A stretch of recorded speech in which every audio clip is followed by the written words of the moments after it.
அனைவருக்கும் வணக்கம்.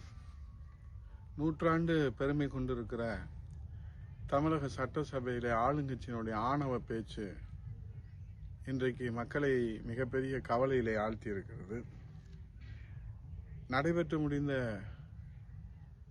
கூடுதல் செலவினங்களுக்கான துணை மானிய கோரிக்கையில மாண்புமிகு எதிர்க்கட்சியுடைய தலைவர் வருங்கால முதலமைச்சர் புரட்சித் தலைவர் எடப்பாடியார் அவர்கள் மக்களுக்கான பிரச்சனைகளை முன்வைக்கிற போது, குறிப்பாக தமிழகத்தில் உள்ள ஒரு மருந்து ஆலையிலிருந்து தயாரிக்கப்பட்ட குழந்தைகளுக்கான இருமல் மருந்தை குடித்து மத்திய பிரதேசத்தை சேர்ந்த ஏறத்தாழ 25 குழந்தைகள் உயிரிழந்திருக்கிறார்கள். இந்த மருந்து ஆலை தமிழக சுகாதாரத்துறையினால் சரியாக ஆய்வு செய்யப்பட்டிருந்தால் இந்த உயிரிழப்புகள் ஏற்பட்டிருக்கிறது. ஆய்வு செய்யப்படாத காரணத்தினாலே உயிரிழப்புகள் ஏற்பட்டுள்ளன. இதற்கு பொறுப்பேற்க வேண்டிய சுகாதாரத்துறை அமைச்சர் இந்த ஆலைக்கு அண்ணா திராவிட முன்னேற்ற கழக ஆட்சி காலத்திலே தான் பெர்மிட் கொடுக்கப்பட்டதாக கூறுகிறார்கள்.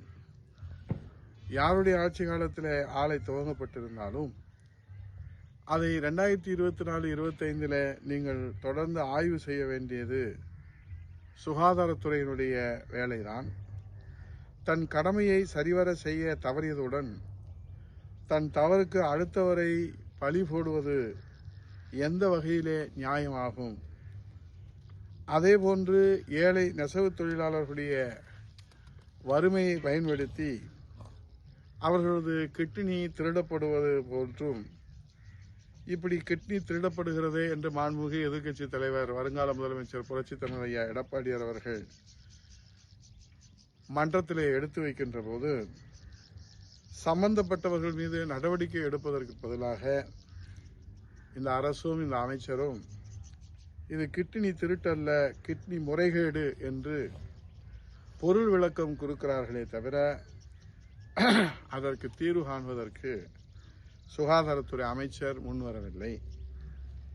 இப்படி அர்த்தமற்ற விளக்கம் கூறுவதற்கு, தன் தவறை திசை திருப்புவதற்கும் தான் இந்த ஸ்டாலின் திமுக அரசு இன்றைக்கு திராவிட மாடல் அரசு என்று மார்தட்டிக் கொள்கிறார்கள்.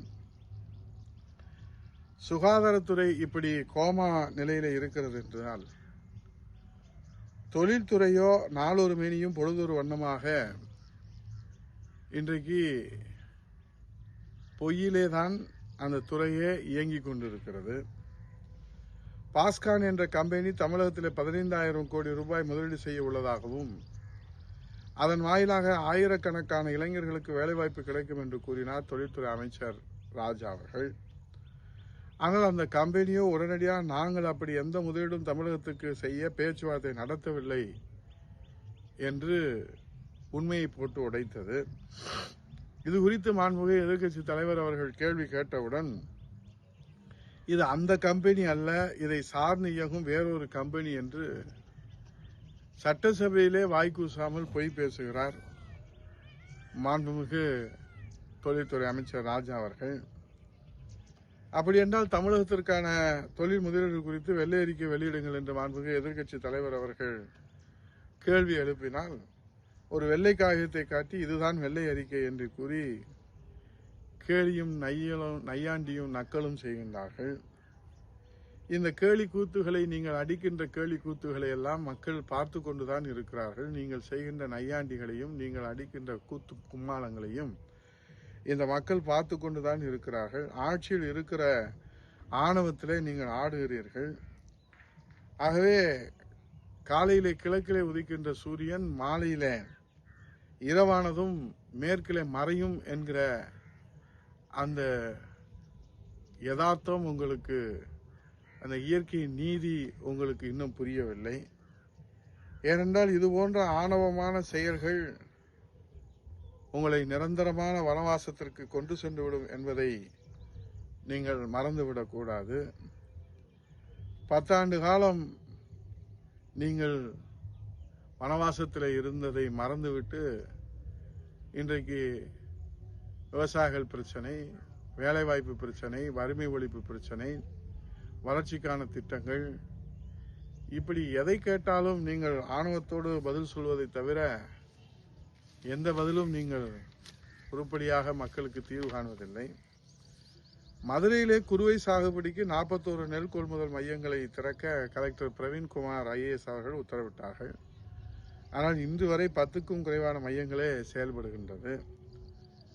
இது குறித்து மாண்புமிகு எதிர்க்கட்சி தலைவர் அவர்கள் அறிக்கை வெளியிட்டதற்கு பின்பும் இன்னும் எந்த முன்னேற்றமும் காணவில்லை.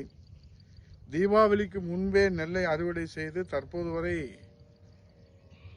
எடையிடுவதற்காக அந்த விவசாயிகள் காத்திருக்கிறார்கள். மழையிலே நெல் குவியல்களுக்கு வெப்பம் அதிகரித்து 22 முதல் 24% ஈரப்பதமாக உள்ளது. இதனால் அதிகாரிகள் நெல்லை அளக்க காய விட வேண்டும் என்று சொல்கிறார்கள். ஆனால் காய வைப்பதற்கு போதிய இடவசதிகள் இல்லை. நெல் கொள்முதல் மையங்களிலே தினமும் 1000 மூடை எடையிட வேண்டும். ஆனால் மழையை காரணம் காட்டி தினமும் 4 மூடைகள் தான் வெளியே செல்லுகிறது. இதற்கெல்லாம் தீர்வு காண அரசு முன் வருமா? ஆகவே உங்கள் ஆட்சி அதிகாரம் என்பது ஆணவ பேச்சினாலே தொடர்ந்திடும் என்று நீங்கள் நினைத்தால் அது பகல் கனவு. ஆட்சி அதிகாரத்தினுடைய ஆணவ பேச்சு மக்கள் தீர்ப்பால் முடிவுரை எழுதப்படும் என்ற ஜனநாயகத்தின் இயற்கை நீதியை நீங்கள் புரிந்து கொள்ள வேண்டும் என்பதை மக்கள் இன்றைக்கு உங்களுக்கு எச்சரிக்கை மணி அடித்திருக்கிறார்கள், ரெட் அலர்ட் கொடுத்திருக்கிறார்கள் என்று சொல்லி மிக விரைவிலே இந்த தமிழகத்திற்கு விடிவு காலம் பிறக்க வேண்டும். புரட்சி தமிழ் ஐயா எடப்பாடி அவர்கள் தமிழகத்தை மீட்போம், மக்களை காப்போம் என்ற எழுச்சி பயணம் இந்த பிரச்சனைகளுக்கெல்லாம் தீர்வு காணும் என்று சொல்லி நன்றி கூறி விடைபெறுகிறேன். நன்றி, வணக்கம்.